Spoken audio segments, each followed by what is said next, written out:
नमस्कार दोस्तों, स्वागत है आपका अपने चैनल अल्टीमेट नॉलेज पे। और दोस्तों, अपने आज की इस वीडियो में हम लोग बात करने वाले हैं फिर से एक बार आचार्य चाणक्य के बारे में।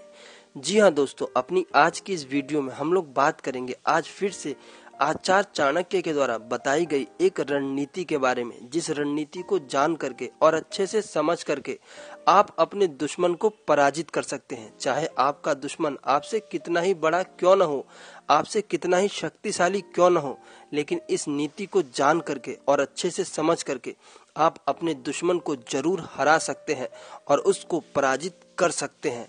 तो आइए बिना किसी देरी के शुरू करते हैं आज का अपना वीडियो और जानते हैं आचार्य चाणक्य के द्वारा बताई गई उस रणनीति के बारे में। एक बार आचार्य चाणक्य अपने छात्रों के साथ आश्रम में बैठे हुए थे और वहां पर वार्तालाप कर रहे थे। इस नीति को समझाने के लिए आचार्य चाणक्य अपने छात्रों से कहते हैं कि उठो और जाओ और जाकर के उस घड़े के जल को धरती पर गिरा दो। वहां पर मौजूद सभी छात्र उठते हैं और जाकर के उस घड़े के जल को पृथ्वी पर गिराने की कोशिश करते हैं, लेकिन वह घड़ा अपने आप में बहुत विशाल था और वहां पर मौजूद 5-6 छात्रों से वह घड़ा हिला तक नहीं, तो फिर उसे धरती पर गिराना तो बहुत दूर की बात थी। सभी छात्र अपनी कोशिश करते हैं, लेकिन उनकी कोशिशों के बावजूद भी वो घड़ा टस से मस नहीं होता।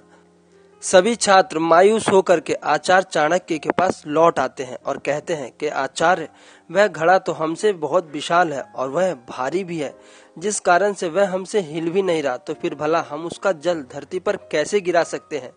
इस पर आचार्य चाणक्य मुस्कुराते हैं और स्वयं खड़े हो जाते हैं और खड़े होकर के अपनी पोटली से एक छोटी सी कील निकालते हैं और जाकर के उस घड़े के पास खड़े हो जाते हैं और उसके बाद उस घड़े के नीचे एक छोटा सा छेद कर देते हैं।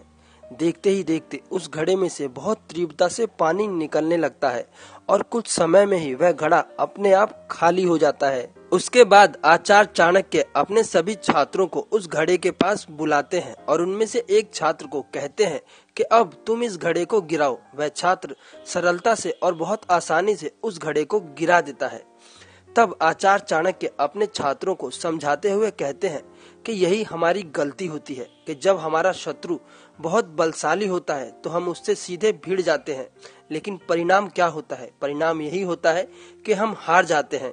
जैसे कि तुम सभी छात्र मिलकर भी इस घड़े को हिला तक नहीं पाए, तो फिर इसका पानी गिराना तो दूर की बात है, और मैंने बिना किसी खास बल के इस घड़े को खाली कर दिया। बुद्धि बल से कई ज्यादा अधिक सशक्त और मजबूत होती है। इसीलिए यदि अपने दुश्मन को हराना है और उस पर विजय पानी है, तो पहले अपनी बुद्धि से कार्य लो। अपनी बुद्धि से अपने शत्रु को कमजोर करो और जब तुम्हारा शत्रु कमजोर हो जाए, तब उसके बाद अपने पूरे बल से अपने शत्रु पर आक्रमण कर दो और देखो, जीत तुम्हारी होगी, विजय तुम्हारी होगी। जैसे एक छोटी सी कील ने इस विशाल घड़े को कमजोर कर दिया और उसके बाद एक अकेले छात्र ने इस घड़े को गिरा दिया, ठीक इसी प्रकार से तुम्हारी एक छोटी सी कुशल रणनीति तुम्हारे बड़े से बड़े दुश्मन को कमजोर कर देती है। और जब तुम्हारा दुश्मन कमजोर हो जाता है तो उस पे विजय पाना बहुत सरल हो जाता है। आज की इस वीडियो में इतना ही। आशा करता हूं कि आचार्य चाणक्य के द्वारा बताई गई यह रणनीति आपके लिए उपयोगी जरूर साबित होगी। वीडियो देखने के लिए आप सब लोगों का बहुत बहुत धन्यवाद।